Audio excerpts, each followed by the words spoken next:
Hello, hello, hello. Good morning, everybody. I'm excited.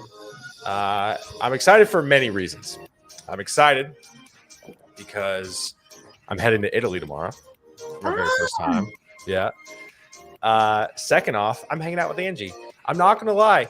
I may be more excited to hang out with Angie than drinking Aperol Spritz in Italy. So, really excited today to hang out with the great Angie Jones. For those of you who are tuned in or eventually tune in, say hey. Would love to hear from you. Again, if you are tuning in, and especially with Angie's crew, and you're like, what is this thing? I'll give you a quick background. So, Guidance Counselor 2.0 stemmed out of COVID, March 2020. I was recruiting engineers day in, day out. I was working 14-hour days when everybody was getting laid off before the market ripped. I was like, there's got to be a better way to share this information that I was sharing to every single developer day in, day out. And so I started this podcast where I just rambled for 8 minutes a day, how to build a resume, how to write a LinkedIn. And it slowly, it definitely turned into something. And so 3 years later, I'm interviewing wonderful individuals like Angie on the show. But the one thing I've realized is that this is a networking platform. And so I've actually had a lot of people message me. I've had hiring managers find interns off the show. I've had people find mentor mentees off this show. And so if you are watching, please say hey, don't lurk. Just even if you don't know what to say, just throw up your favorite emoji. But again, we'd love to hear from you. If you watch this in the future, please say hey. I'm telling you, there are people that like comb through the comments, and that's what my goal is. I want to be basically a tool for you to network off of.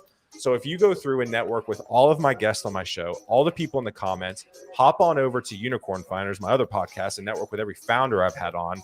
You're going to have a pretty vast network, and that's what I want for you. So please say hey. Second of all, ask questions. Angie obviously comes with a lot of experience if you don't know her already. And she's going to be able to answer a lot of questions for you. And so please ask questions today. I want to give a shout out to That Conference. That Conference is the official coffee sponsor of Guidance Counselor 2.0. So it's like one of the few conferences that actually have their own coffee beans. So check that out. Use the code GC2 if you want some coffee beans. Then I obviously have to give a shout out to gun.io where I work. If you're having problems hiring engineers, Angie, give me a call. You know. So enough of me running my mouth. I want to give a shout out to people tuning in this morning. Alex, good to see you. Ezra, Chris, Mark, Michael, Adia, Victor, Brady, Sophia, John, Alyssa, Matt. We got the crew here today. Dominic, Trey. It's so wonderful. Khadija, it's great to see you. LinkedIn user Lawrence, my guy, what's going on? Let's see here. Dominic, it's good to see you again. And Zach, my guy, Zach Wentz is coming on the show here soon as well. He's at Amazon. It's good to see you, Zach. All right, Angie, enough of me running my mouth. Who are you? What do you do? Yeah. And we'll go from there. Thank you so much, Taylor. I'm actually a big fan of yours as well. So honored to be here today. Yeah, I'm head of developer relations at TBD. That is actually the name. I was going to ask you, because I was like, TBD. I was like, what are we TBDing? No, that's actually the name of our business unit. It's relatively new, about 2 years, and we do a lot of serious cutting edge tech. So we kind of try to keep it as playful as we can so that, you know, we're not taking ourselves too seriously. But yeah, that's the name. Kind of fun, kind of cutesy or whatever. But yeah, I work on lots of different things. Known in the space for Java. I'm a Java champion. Automation is my jam. And now I'm working in the decentralization space. I love it. That's awesome. So let's dive in. That's a great segue. It's like you've done these before. So decentralization, I don't know what it is. People talk about it. I think a lot of people talk about it and they don't know what it is either. So talk about decentralization at a high level, and then, you know, as much as you can share about what y'all are doing kind of in that space. Yeah. So the web was like invented to be decentralized. Like that was always the vision. And convenience prevailed, as always. So like trying to like host your own things or like set up your own email server or like any of these things, they're technically possible today, but you wouldn't do that, right? You go to Google, you log in. It's really simple to do. But with this simplicity and this convenience, like things have become pretty centralized, meaning like everything that we do on the web is hosted or controlled by like some third party entity. So Correct. if I give you like a basic example of just like, let's say logging in, oh, we could just take the Twitter example. Twitter always gives us examples. So Twitter is a real life example of a lot of real things. life example. I mean, they write half of my talks, you know. Um, but so for example, like with the rebranding of Twitter, and we saw like at least 2 users, one with the handle X and one with the handle music, had their usernames basically confiscated, Like taken. repossessed, or whatever. And you know, it brought to the realization that, you know what? I don't own this. Like this Tech Girl 1908 that I have up here that I've used to brand myself. I put it on all my slides. Might have got merch printed. You know what I'm saying? Like went all in. Whoa, I need some Angie merch. I need some I Angie actually do not merch. have Angie merch, but I should. I think it's a little bit, you know, but I might. Um but yeah, I could go all in like branding myself with this, which I'm sure whoever owned like the music handle, they had that for 16 years. And you know, the X handle, how cool is it to have X as your handle, right? And to have that like taken away from you brings us to the realization you never owned it to begin with. Like Hmm. there was no compensation. It was no like, oh, okay, I'll have my lawyer call your lawyer and maybe I can purchase it from you. It's like, this mine anyway. You know, this is what the company is saying. Yeah, And so our handle, which is basically our identity across the web, it really is. our content is all locked into these spaces, right? So if I decide to leave Twitter, like pretty much like all of the thought leadership I've done there over the past 10 years is like locked in there. So anyway, what we're focusing on is kind of getting back to the roots of what the web was always supposed to be, Mm-mm. and giving us basically control over our identities and over our data across the web. But also, let's not be silly. Like the centralization that has come about has been pretty nice. I mean, let's admit it. So, how can we have the best of both worlds? And that's Mhm. what I'm currently working on at TBD. That's exciting. That's so exciting. So I want to. We have a lot of topics to cover today, and I'm going to try to get as much knowledge out of Angie as I feasibly can.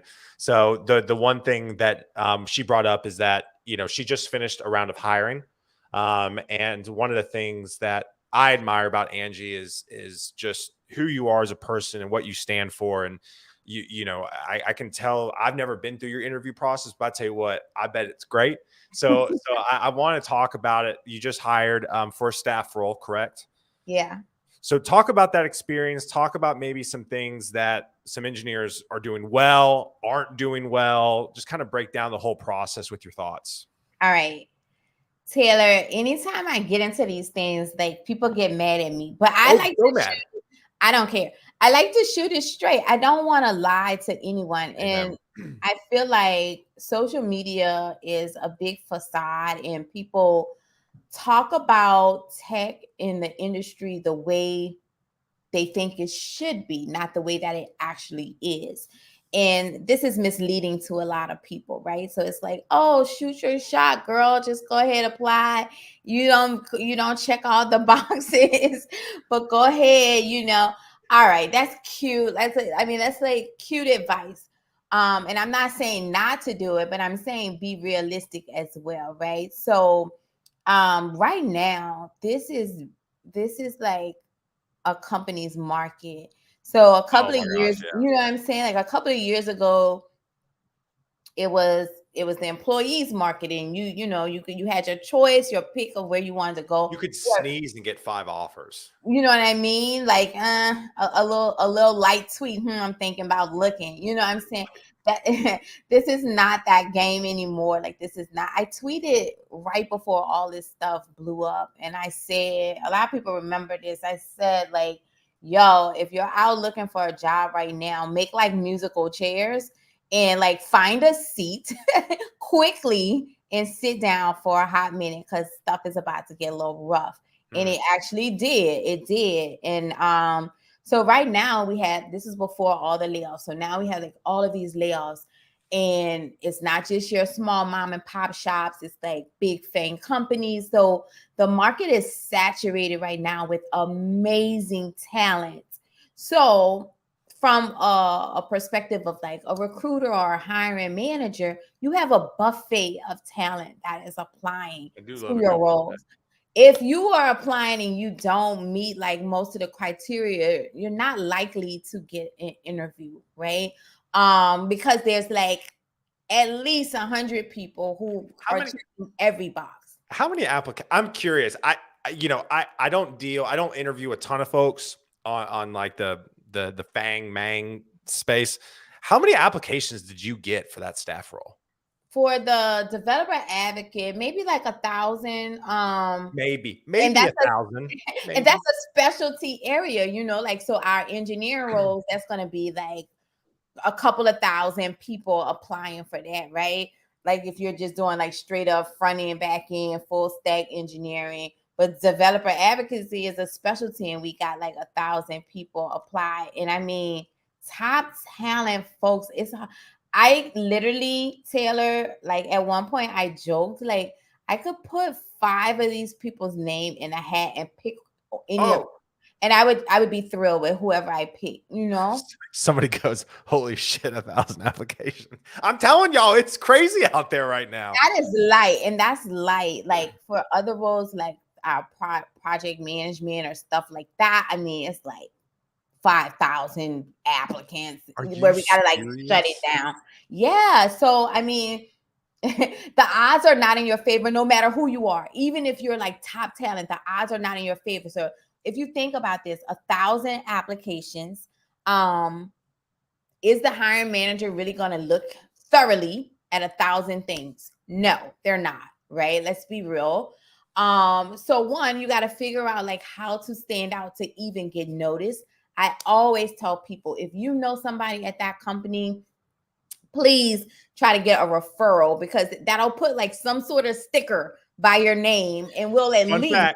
Fun fact, I hit up Angie. When I was looking, I hit up Angie. I was like, hey, girl, you got a referral code? Exactly. So like, you got that little sticker by your name that says you were referred. That doesn't mean you get the job, but that means at least somebody's going to look at your application, right? Kevin jumped in. How many of those 1,000 approximately had referrals? Let's say maybe about 2 or 3, not many.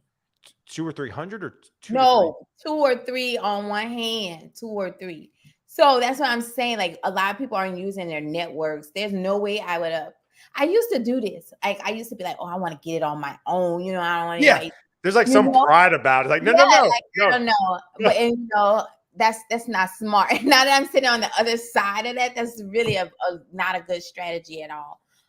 So like if you can find a way to like get some sort of referral or introduction or something like that, definitely take it. Of course, you don't know somebody at every single company, so it's fine. Find other ways to stand out, whether that be, I used to laugh at cover letters, but like that's one way to kind of stand out. A cute little cover letter, like why are you interested in this job, or what are you bringing to the table, or something like that, right? I don't know, little things that you can do to like show that that you're like a serious candidate. Real quick, Angie, I'm kind of curious because I talk about doing this a lot, and I don't know if I'm crazy, but I've talked to some hiring managers, they like it. Like if somebody reached out to you, listen, you're super busy, right? Traveling the world, like you're busy. I get it. How could somebody stand out to you that maybe isn't a referral? Okay.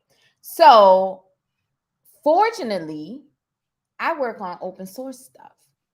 So it's really easy to slide in, like people hop in our Discord to just like get involved with the community or, contribute to the project. It don't have to be a big pull request. fix a typo in the docs or something. You know what I'm saying? Like, do something so that your name, I'm going to see your name again. I'm going to say, is that person that applied? And then I'm going to go look at, oh, that is. And then I'm going to look at your resume. Again, none of this is a guarantee you're about to get the job, but you want to find a way to kind of stand out. I love that. I love that. Talk about, let's go back to cover letters real quick. Sorry, I interrupted you with that because I am kind of curious your thoughts on cover letters.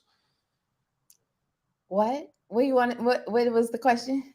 Did the cover letters, like, what are your thoughts on cover? Because like Oh, me, okay. people ask me all the time. I'm like, I don't know, because Yeah, I always usually ask at the cover letter. Okay, I don't do cover letters personally.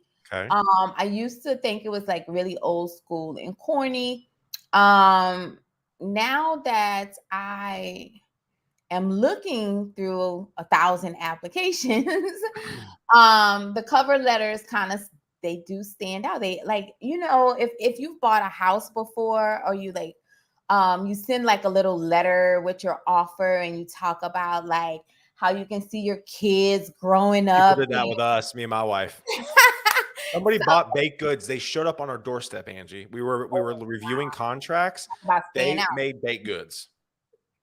They were runner up, but I still ate the baked goods. Yeah, exactly. Like, that is not a guarantee, but at least you know, it increases your odds. But yeah, people write little cover letters. I had one really funny one, Taylor, that on this last round, and they basically like, yo, I'm real high right now, and like they were like, I don't meet any of the requirements, but yo, here's why you should consider me. And I'm not gonna lie, I read the whole thing because I was intrigued. Like, you know what I mean? They didn't get the job or whatever, but still, I was, they made my day or whatever. So yeah, I mean, looking at them, and it doesn't have to be this big lengthy thing. Please don't be fake. Please don't have like Chat GPT write it or whatever. By the way, But, that's like, happening a lot on gun.io side. People are using Chat GPT to do a lot of things. Stop it. Stop. Knock it off. Especially like in the space I'm in. So I'm in developer advocacy, where authenticity is a skill and a, you know, the thing that like I'm actually looking for, right? And I'm not mad, and let me not go on record as like a Chat GPT hater, because I use it for things, you know, to help me with things. But something like a cover letter, I would not. I wouldn't. I would make that as personal as I possibly could. Talk about, so Scott comes in here. How focused are hiring managers on open source? Are you just sensitive to it because of your role, DevRel, or is it something that's trending up? Yeah. Open source for me specifically, like my business is open source, my business unit. So the tools we're building is open source. So I really love that. But even when I was like the job before this, when I was hiring before that, what open source tells me, like you being involved with it, it tells me like, one, you know, you have other interests besides like your 9 to 5. And I know that's like a sticky subject or whatever, but like also you give back to the community in some way. And then there are, unfortunately, again, I like to speak the truth. Unfortunately, there are people that are going to look for those green squares, and how much do you code? How regularly do you code? And open source can give you those metrics. Now, I'm not saying that's a good metric. I think it's silly, but also I live in the real world. You know, everybody is not living in Twitter land. Yep. I love it. I love it. Let's see here. Get in the comments here. Eugene, it's great to see you, man. And everybody who's tuned in. It's so wonderful to see you. Yeah, Eric, I mean, so how do you know ChatGPT? I'll tell you this. It puts in a lot of jumbo mumbo stuff. A lot of jumbo mumbo. You can just can tell, can't you? Yeah, I can. Like, you can really tell. It's, I don't know, it's just not written like in a normal human. It's not in conversational speak. That's my thing. It's like very structured English. And I feel like if we're trying to cut through applications of 1,000 people, like Angie just said, some guy wrote he was high, but said, here's why you should read it. Angie read it. She's not going to be reading a Chat GPT one. So I'm really not.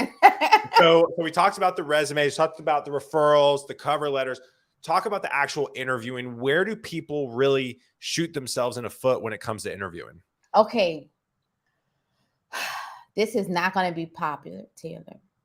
I love it. Let's hot takes. Just give me all the hot takes this morning, Angie. I love it. Bring it. Okay, let's say I got 1,000 applicants. Let's say I interview, let's say 15 of 1,000. Let's say I interview 15 people.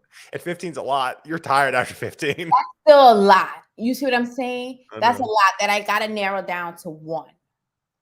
It becomes like an elimination process.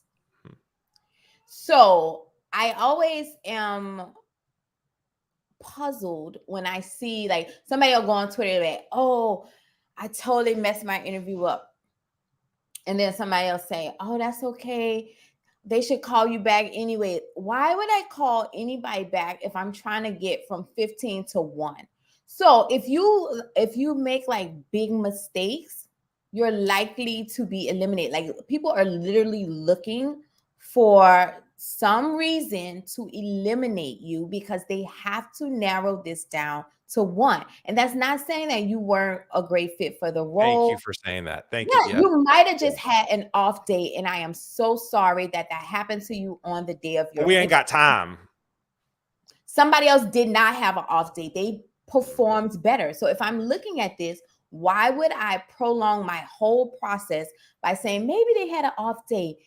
I have 10 other people who did amazingly. And then why would I say, oh, you want to have a second shot at it? No, I'm like looking for a reason to eliminate people. And it's nothing personal, but I got one slot here. And people don't seem to realize that. This sounds silly, but from the takes that I see, I don't think people actually internalize that they're not the only person that's going up for the job. Like they're like, why aren't they giving me another chance? Why am I not getting like this thorough feedback? First of all, you can't handle the feedback. Let's be real.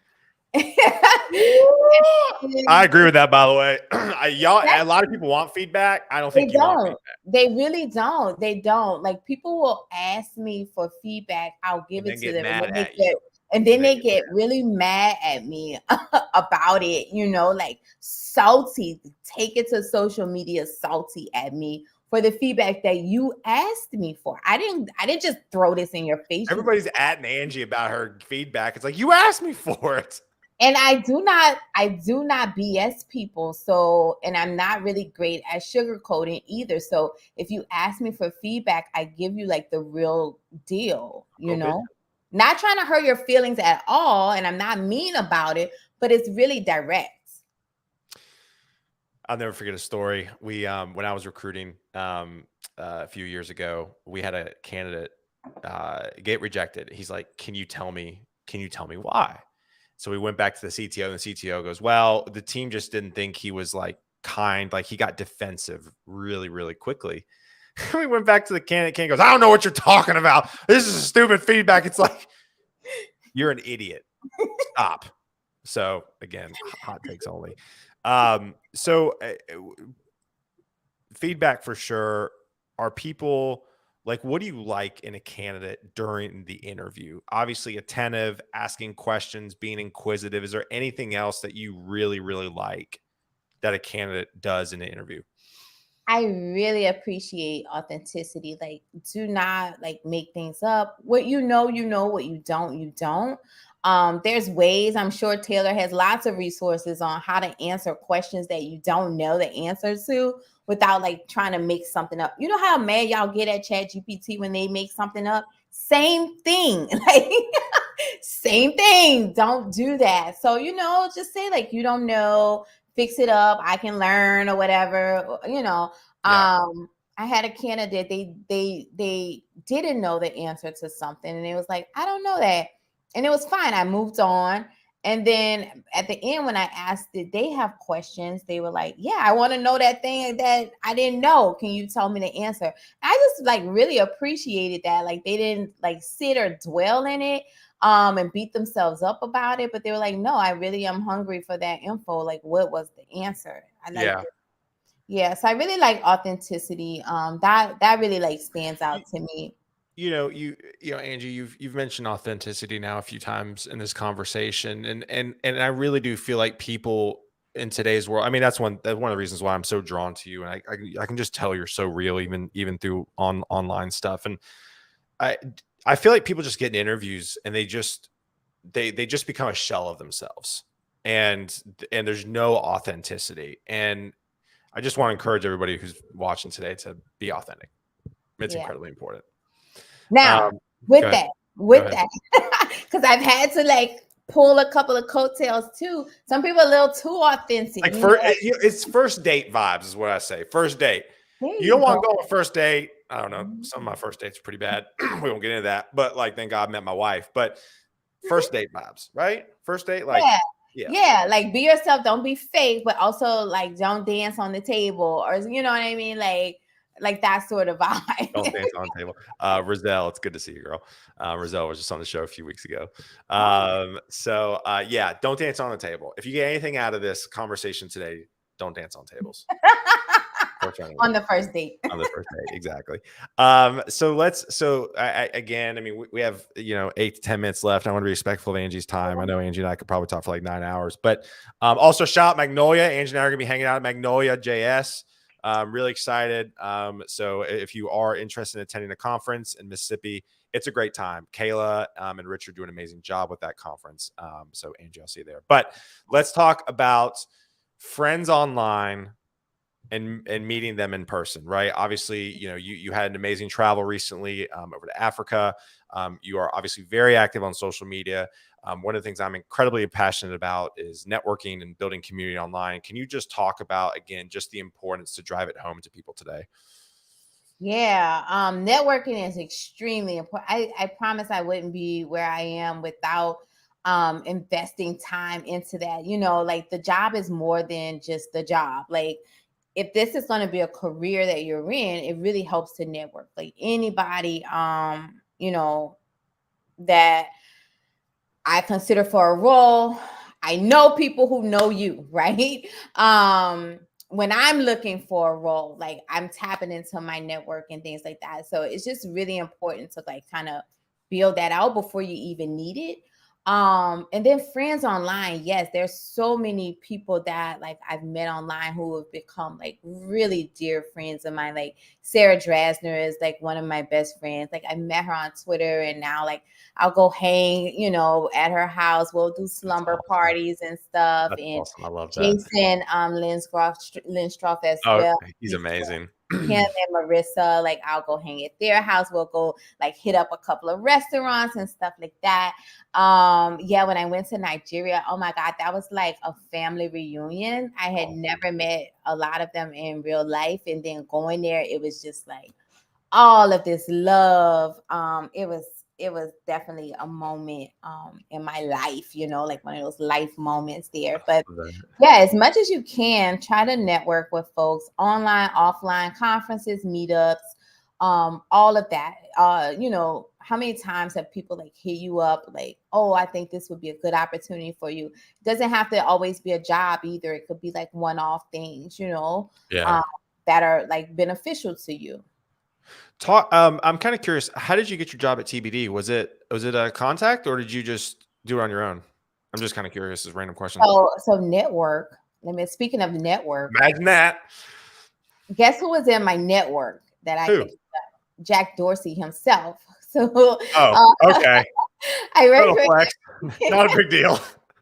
I'm gonna go now. I work with Jack at Twitter, and I was always like doing these like kind of public speaking things, internally as well as externally, and for a lot of like those things, he would also be speaking there. We actually have one, like we're a dynamic duo. Like we have one coming up actually. Like I saw that. You saw that, like Angie and Jack. No, but like it reminded me of our Twitter days. But yeah, we would like do these things together, and so I knew him from the Twitter days. And so when TBD spun up, I was just kind of like asking him about it and stuff like that. And then it was like developer facing tools, and they need education and stuff, and we just thought it was like a little perfect fit. That's awesome. I love that. Let me ask you this real quick. Why do you think companies, I think right now there's a lot of budget cuts going on. A lot of sponsorships are pulling back to conferences. What is your words to companies right now, especially being a leader in DevRel like you are? Why it's important to keep showing up and being present in the tech community, Yeah, especially on the company side. exactly. I'll take a great example. So look at Stack Overflow, and we basically had all counted them out. Like we were like, oh, you are down. And we are like counting, right? Like, are they going to be able to get back up? And I just went to We Are Developers in Germany, this big, huge developer Yeah, conference. that And was Stack wild looking. I want to Overflow go there was next year. all over that conference, right? They like sponsored a tech leaders dinner. Their CEO was present on stage giving talks and announcing like, yo, we still in the fight, and they announced a couple of new AI driven features and products that they're working on. So that's why it's important. You want your name, your brands, in the minds of the talent, right? Yeah. So I think that's why it's important to still be there. And if you're an IC person, you definitely want to be in the mix. The networking is like second to none when you go to something like that. It's basically on steroids where you got to go like kind of go in a room for a couple of days after. Which is a whole nother conversation on how to pace yourself with that stuff. So, Yeah. all right, Angie, as we wrap up here, last 3 questions. First off, I want to know what brings Angie Jones joy outside of work. You're gonna love this, Taylor. So you live in Nashville, right? I do. What brings me joy outside of work is what's called soul line dancing. So I'm a big line dancer. So think of country line dancing, but to hip hop and R&B music, right? I didn't know that was a thing. It's a whole underground movement. Like they do traveling, like we do traveling for tech stuff, and like go to parties. And we're like, yeah, I was just in like Alabama last weekend for this whole weekend. So picture like a Friday, Saturday, Sunday with like nonstop dancing. So that's my joy outside of That's amazing. It sounds absolutely exhausting, but it sounds amazing though at the same time. The second question, obviously, you tinker, I'm sure, with a lot of crazy tech. Is there anything that you're really curious or Mel, let me find out you line dance. I do. Amazing. That's amazing. Mel, it's also good to see you, brother. What are you tinkering with right now, technology wise, that you're pretty stoked about? Yeah, so we have a new SDK called Web5.js that basically lets you build decentralized web apps, and it abstracts away a lot of complexity. So I'm all up in that and learning that, and y'all gonna hear more about it as I learn more. Here we go. I love that. Last question. So the show is called Guidance Counselor 2.0 for a reason. We had guidance counselors in middle school, high school, and college, and really as adults. Now we don't really necessarily have somebody to go to just to talk career stuff. What would be your biggest piece of career advice to younger Angie Jones?